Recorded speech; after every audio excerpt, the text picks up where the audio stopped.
अस्सलामुअलैकुम वरहमतुल्लाहि वबरकातुहू। उम्मीद करते हैं आप लोग अल्लाह ताला के फजल करम से बिल्कुल खैरियत से होंगे। तो आज हमारा जो टॉपिक है, again it is related to electric field due to a dipole. इससे पहले वाले लेक्चर में हमने डिस्कस किया था electric field due to dipole on it is axial line, यानी कि एक ऐसा पॉइंट जो कहां पे एग्जिस्ट करता है इसकी एक्सिस पे। आज हमारा जो इलेक्ट्रिक फील्ड होगा it is at a point on it is equatorial line. तो इक्वेटोरियल लाइन होता है परपेंडिकुलर बाइसेक्टर, यानी कि यहां पे एक परपेंडिकुलर अगर हम ड्रॉप करेंगे इस इलेक्ट्रिक डाइपोल के लेंथ के ऊपर, ठीक है ना, तो वो इसको दो इक्वल पार्ट्स में डिवाइड करेगा, तो वो that is called that line is that perpendicular bisector जो होता है उसको कहते हैं इक्वेटोरियल लाइन। तो आज हमें यहां पे इलेक्ट्रिक फील्ड कैलकुलेट करना है। तो बिल्कुल कल की तरह आप लोग लिखोगे कि हमारे पास एक डाइपोल है, let us consider an electric dipole consisting of charges minus q at A plus q at B separated by a distance 2a। okay? अब हमने इससे जो एक्शन लाइन पे हमारा पॉइंट था वो कहां पे एग्जिस्ट करता था, एक्सिस पे। इस यहां पे इक्वेटोरियल लाइन पे आपको पॉइंट कहां पे बनाना है, परपेंडिकुलर बाइसेक्टर पे। तो हम एक पॉइंट ले रहे हैं, point C. So let C is a point at a distance r from the center of the dipole on its equatorial line। c कहां पे है, इक्वेटोरियल लाइन पे, और कितनी दूर है, r। अगेन आप देखोगे कि c पे कितनी चार्जेस का फील्ड होगा, ऑब्वियसली दो चार्जेस का फील्ड होगा, चार्ज माइनस क्यू का फील्ड और चार्ज प्लस क्यू का फील्ड। तो हम लिखेंगे electric field at C due to charge minus q. पहले हम सी पे इस नेगेटिव चार्ज का फील्ड कैलकुलेट करेंगे, फिर हम इस सी पे पॉजिटिव चार्ज का फील्ड कैलकुलेट करेंगे, और फिर हम उसका नेट कैलकुलेट करेंगे। तो आप लिखोगे electric field at C due to charge minus q, negative charge. तो उसको हम नाम देंगे, ऐसा लिखते इलेक्ट्रिक फील्ड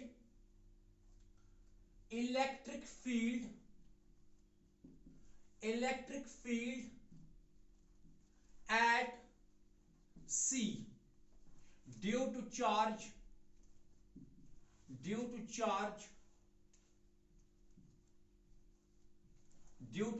माइनस क्यू, इस चार्ज का फील्ड इज, तो इसको हम रिप्रेजेंट करेंगे E1 से। और E1 का वैल्यू कितना आएगा, कल मैंने आपको बताया है जो electric field due to point charge है उसकी एक्सप्रेशन होता है KQ/r², where r is the distance. तो आपको आएगा E1 बराबर आएगा यहां पे K, मैग्नीट्यूड ऑफ चार्ज तो Q ही है, और डिवाइडेड बाय कौन सी डिस्टेंस, हमें इस नेगेटिव चार्ज का फील्ड कैलकुलेट करना है। तो डिस्टेंस कौन सी काउंट होगी, AC। तो हम यहां पे लिखेंगे AC इस सारे का होल स्क्वायर, क्योंकि एक्सप्रेशन में r स्क्वायर है। अब जरा हम डायग्राम से देखेंगे what is the value of AC। हम we will use the Pythagoras theorem. AO distance कितनी है, A के बराबर, OC डिस्टेंस कितनी है, R के बराबर। तो अकॉर्डिंग टू पाइथागोरस थ्योरम जो डिस्टेंस AC आएगी या जो डिस्टेंस BC आएगी it is equal to under root of, हम ऐसा लिखेंगे कि A से लेकर C तक जो डिस्टेंस है it is equal to under root of R square, perpendicular का square, R square plus A square. Similarly जो डिस्टेंस BC है वो BC के बराबर है, तो BC भी किसके बराबर आएगी, under root of R square plus A square, क्योंकि पाइथागोरस थ्योरम है base square plus perpendicular square it is equal to hypotenuse square. Hypotenuse यहां पे क्या है, AC बोलिए इस ट्रायंगल में, या यहां से हम लिख सकते हैं BC। So now we will write, so E1 जो आएगा it is KQ divided by AC का वैल्यू कितना आ गया, R square under root of R square plus A square. तो जब हम स्क्वायरिंग करेंगे, चलिए हम यहां पे लिखते हैं it is equal to under root of R square plus A square, इस सारे का होल स्क्वायर। ओके, और वी कैन राइट नाउ, यहां पे स्क्वायर और रूट जो है ये कैंसिल हो जाएगा, तो आपको मिलेगा E1 का वैल्यू आ गया KQ divided by R square plus A square, KQ divided by R square plus A square. ये किसका वैल्यू आ गया, E1 का। अब जरा देखते हैं what is the direction of this field. जैसे कि आप लोग जानते हैं कि नेगेटिव चार्ज का जो फील्ड है it is always towards the charge, तो ये फील्ड इस तरह एक्ट करेगा, इस डायरेक्शन में, लाइक दिस। ये होगा आपका E1 ऐसे E1। सो यहां पे आप लिख सकते हो इट इज अलोंग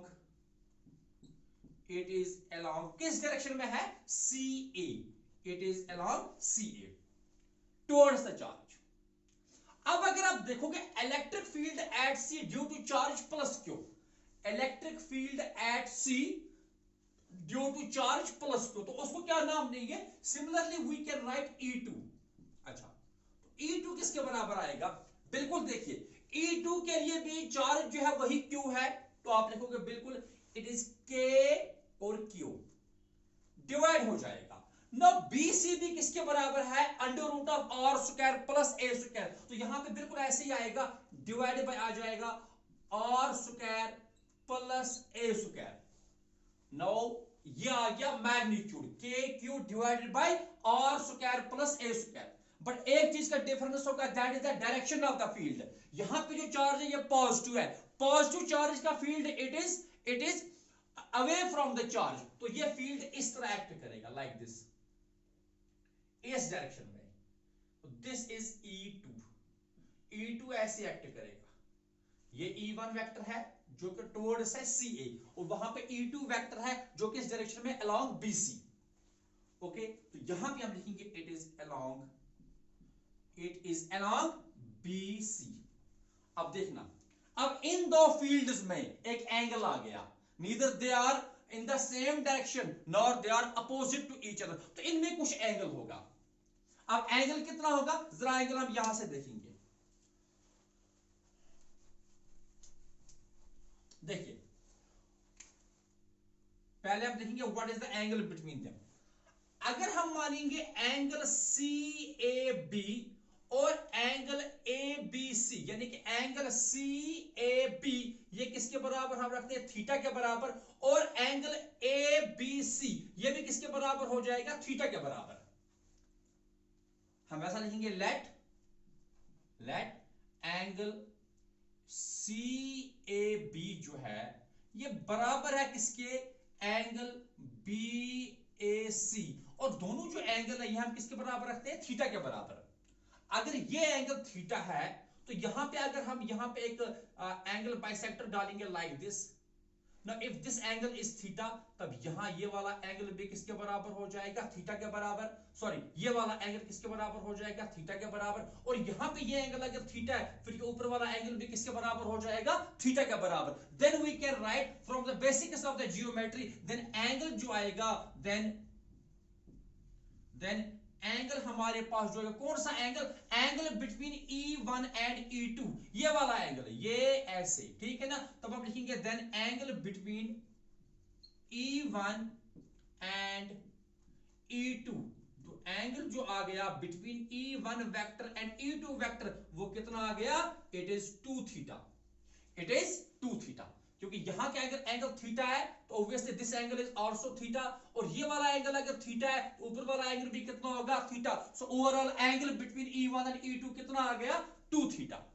नो आपके पास दो वेक्टर्स मिल गए आपको। आप देखिए E1 भी किसके बराबर, के E1 का वैल्यू आपको मिल गया जो किसके बराबर है, KQ divided by R square plus A square. E2 का वैल्यू किसके बराबर है, KQ divided by R square plus A square, और इनके बीच का एंगल भी मिल गया जो किसके बराबर है, 2 थीटा के बराबर। Now we can easily calculate the resultant electric field from parallelogram law of vector addition, है ना, parallelogram law of vector addition. तो सिंपली हम क्या लिखेंगे, नाउ E नेट, आप देखेंगे E नेट, तो आप लिखोगे the resultant electric field at C, the resultant electric field at C is given by, the resultant electric field at C is given by, शाबाश, किसके बराबर आएगा, उसको हम नाम देंगे E net। अच्छा, तो E net कितना आ गया हमारे पास, E net देखिए E net, तो E net के लिए हम यूज करेंगे एक्सप्रेशन कौन सी, रिजल्टेंट की, which is equal to under root of शाबाश E1 square plus E2 square, resultant की formula A square under root of A square plus B square plus 2AB cos theta. तो यहाँ पे A1 के बदले A के बदले क्या है E1, बी के बदले क्या है E2, तो आपको आएगा E net is equal to under root of E1 square plus E2 square plus twice, very good, E1 फिर E2 और cos ऑफ थीटा, तो cos। अब यहां पे ध्यान रखना है, जो एक्सप्रेशन में हमें होता है थीटा, थीटा होता है angle between the two vectors, but यहां जो दो वेक्टर्स है E1 और E2, इनके बीच में हमें एंगल कितना मिला, it is cos 2 theta, it is cos 2 theta. अब जरा इन दो को कंपेयर कीजिए, E1 और E2 को। E1 किसके बराबर, KQ divided by R square plus A square, और E2 भी किसके बराबर, KQ divided by R square plus A square. तो दोनों का मैग्नीट्यूड सेम है, दोनों का मैग्नीट्यूड क्या है, दोनों का मैग्नीट्यूड सेम है। सिंस वी कैन राइट कि सिंस E1 जो है ये बराबर है किसके, E2 के, तो इसलिए हम यहां पे E2 को भी रिप्लेस करेंगे किससे, E1 से। E2 को किससे रिप्लेस करेंगे, E1 से। Okay, so we will replace now this E2 by E1, or you can also replace E1 by E2, ये आपकी मर्जी है। तो हमारी पूरी जो इक्वेशन आ जाएगी या तो वो कंप्लीटली E1 में आएगी या E2 में, तो we can write E net it is equal to under root of देखिए E1 square plus E2 square, sorry E2 नहीं लिखना है आपको, E2 को भी किसके बराबर पुट करना है, E1 के बराबर, तो फिर से आएगा E1 प्लस ट्वाइस E1, तो फिर से आप लिखोगे E1, क्योंकि E2 को भी किससे रिप्लेस करोगे आप, E1 से, और साथ में हमारे पास है cos 2 थीटा, एक्सप्रेशन क्या बन रही है हमारे पास, very good, it is equal to under root of, देखिए E1 square plus E1 square, now it is 2E1 square plus हो गया यहां पे twice E1 into E1, again it is E1 square, और साथ में क्या है cos 2 theta. Okay, now we have twice E1 square, यहां भी ट्वाइस E1 स्क्वायर है और यहां भी ट्वाइस E1 स्क्वायर है, तो we will take this twice E1 square common.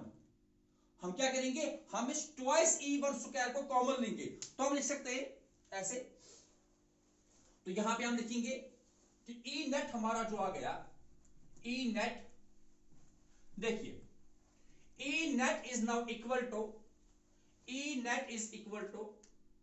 Under root of, it is equal to under root of twice E1 square, twice E1 square हो गया ये वाला, तो ब्रैकेट स्टार्ट, इसकी जगह आएगा 1, बिकॉज हम twice E1 स्क्वायर कॉमन ले रहे हैं, आया 1 प्लस, और यहां पे आ गया cos 2 थीटा, ठीक है ना, ये भी ट्वाइस E1 स्क्वायर, यहां भी ट्वाइस E1 स्क्वायर, तो हमने इसको कॉमन लिया, यहां पे आ गया 1 और यहां पे बच गया cos 2 theta.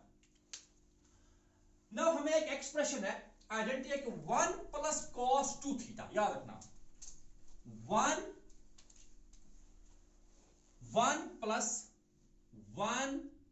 Plus cos 2 theta जो होता है ये बराबर होता है twice cos square theta. 1 plus cos 2 theta बराबर होता है ट्वाइस cos स्क्वायर थीटा, तो इस 1 प्लस cos 2 थीटा के बदले हम यूज करेंगे twice cos square theta. So we can write E net is equal to under root of, यहां पे तो है ट्वाइस E1 स्क्वायर, तो यहां पे हम लिखते हैं E नेट, ठीक है, अच्छा E नेट किसके बराबर, ट्वाइस E1 स्क्वायर, और इस 1 प्लस cos 2 थीटा के बदले क्या लिखेंगे, तो मल्टीप्लाई हो जाएगा यहां पे किससे, ट्वाइस cos स्क्वायर थीटा। अब देखिए यहां पे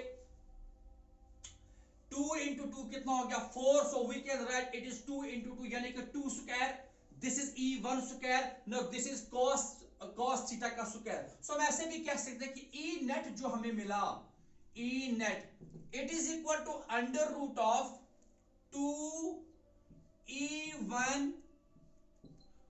cos थीटा, इस सारे का होल स्क्वायर।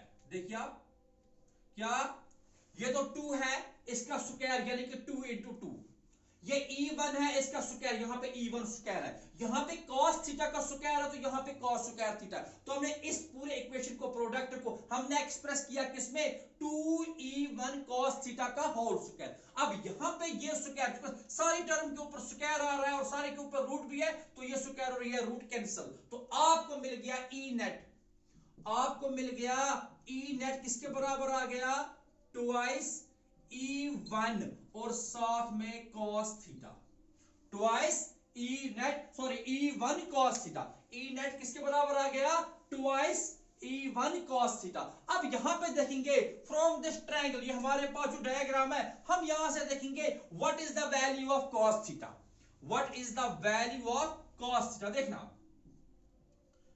cos थीटा, ये वाली ट्रायंगल अगर आप लोग, कौन सी ट्रायंगल, AOC ट्रायंगल, ए ये वाली ट्रायंगल हम ले रहे हैं, कौन सी ट्रायंगल, AOC, थीटा कहां पे है, यहां पे, ये है थीटा। तो थीटा बराबर होता है, थीटा बराबर होता है base divided by hypotenuse. Theta किसके बराबर, सॉरी cos थीटा किसके बराबर होता है, बेस डिवाइडेड बाय हाइपोटेन्यूज कहिए या adjacent side divided by hypotenuse. तो इसके लिए बेस क्या है इस ट्रायंगल के लिए, इट इज AO, और डिवाइड बाय हाइपोटेन्यूज क्या है, AC। ओके, क्या है, बेस क्या है AO, हाइपोटेन्यूज क्या है AC। तो आपको cos थीटा मिला, तो cos थीटा हमें जो मिला वो किसके बराबर मिला, now what is the value of AO, it is small a divide हो गया। AC का वैल्यू क्या है, AC का वैल्यू किसके बराबर, हमने पहले ही कैलकुलेट करके रखा था कि AC का वैल्यू है under root of R square plus A square. AC का वैल्यू किसके बराबर है, पाइथागोरस थ्योरम से AC का वैल्यू हमें क्या मिला था, under root of R square plus A square. Now this is the value of cos theta, A divided by under root of R square plus A square. So now we will use the value of E1 and value of cos theta in this equation. तो आपको मिला E net, क्या मिला, E net, very good. तो E net किसके बराबर आ गया, E net, तो बिल्कुल आसान सी डेरिवेशन है, बस आपको ये स्टेप्स याद रखने हैं, ठीक। तो E नेट, E नेट हमें मिला, E net it is equal to now twice, अच्छा E1, yes, now what is the value of E1, जो कि हमने पहले ही कैलकुलेट करके रखा था, KQ divided by R square plus A square, ठीक, वैल्यू ऑफ E1, और मल्टीप्लाई हो गया किसका वैल्यू, cos थीटा का value, it is A divided by under root of R square plus A square, ठीक। अब हम इसको फर्दर सॉल्व करेंगे। अब देखिए यहां पे ना, R square plus A square को अगर आप पुट करोगे इक्वल टू x और under root of R square plus A square, फिर क्या बन जाएगा, रूट का मतलब क्या है, रेज टू पावर 1/2, ये ऐसे मिल गया, x into x raise to power 1/2, या तो पावर 1 है, 1 प्लस 1/2 होता है 3/2, तो टर्म क्या बन गई, x raise to power 3/2। R square plus A square को किसके बराबर पुट किया, x के बराबर, और यहां पे रूट है तो रूट का वैल्यू मतलब क्या होता है, रेज टू पावर 1/2, तो है x into x raise to power 1/2, so it will be x raise to power 3/2। तो आपको यहां पे E नेट जो मिला, it is equal to under root of twice, चलिए हम ऐसे थोड़ा इसको और सिंपलीफाई करते हैं पहले ही, ताकि हमारा एक स्टेप बच जाए। देखिए हमें मिलेगा, पहले क्या आएगा आपको, k, देखना k हम पहले लिखेंगे, k मल्टीप्लाई बाय ये वाला q आया, q मल्टीप्लाई आएगा इस 2 और a का product, that is 2a, okay, ये वाला k फिर q फिर 2 इंटू a, और डिवाइड हो जाएगा r square plus a square whole raise to power 3/2। अब ये होल रेज टू पावर 3/2 कहां से आया, मैंने यहां पे एक्सप्लेन किया। अब देखिए यहां पे दिस E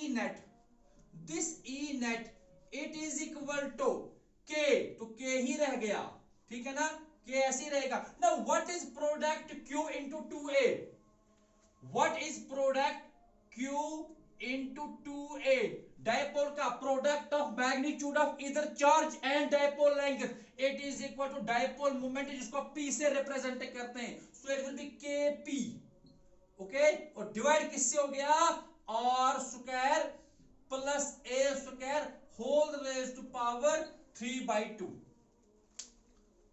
आप इसको नोट करेंगे तो ई नेट किसके बराबर आ गया, ई नेट बराबर आ गया आपको, चलिए मैं यहां पे लिखता हूं ये कि ई नेट जो आपको मिला, E net now it is equal to K P divided by R square plus A square whole raise to power 3/2। Now this is the expression of electric field due to an electric dipole on its equatorial line. Equatorial line पे ये expression है Kp divided by under root of r square plus a square whole raised to power 3/2। अब फिर से हम लोग special case करेंगे, that is for short dipole। for, आप इसको नोट कीजिए, for short dipole, तो हम लिखेंगे for short dipole,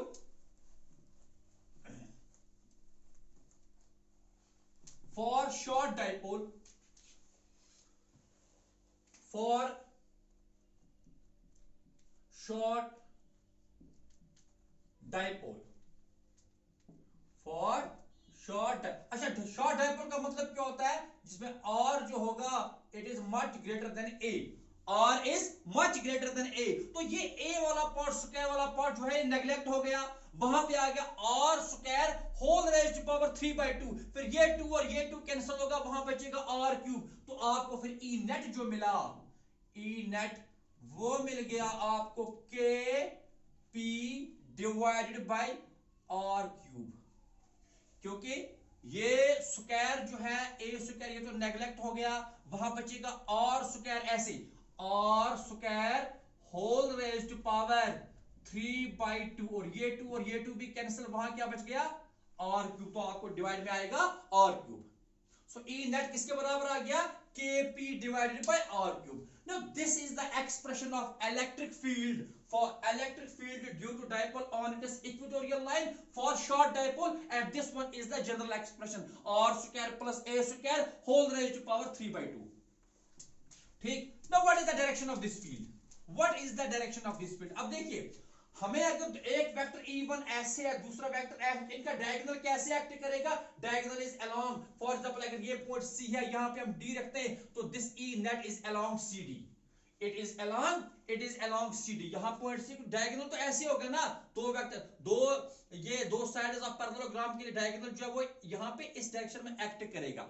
नाउ ये डायरेक्शन है अलोंग ए बी, और अगर आप देखोगे सी डी जो है ये मैच हो रही है अलोंग बी ए, और बी ए डायरेक्शन जो है, देखिए पी जो डायपोल मोमेंट है उसकी डायरेक्शन होती है from negative charge to positive charge, जो डायपोल मोमेंट होता है पी वेक्टर उसकी डायरेक्शन होती है from negative charge to positive charge, तो इसका मतलब हमें जो ई नेट मिला it is opposite to p, it is opposite to, तो नेट जो आएगा हमें वो आएगा अपोजिट टू डायपोल मोमेंट, यानी कि पी वेक्टर, याद रखना, ठीक है ना, अपोजिट टू पी वेक्टर। तो आप इसको वेक्टर फॉर्म में ऐसे भी लिख सकते हो कि आपको ई इक्वेटोरियल, ऐसे हम लिख सकते हैं ई इक्वेटोरियल वेक्टर फॉर्म में it is equal to minus times के P vector divided by are cube, याद रखना ये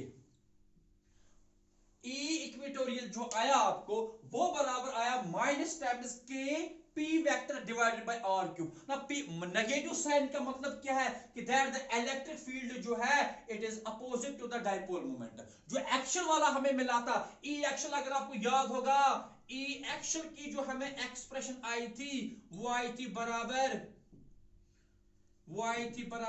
2k p vector divided by r cube.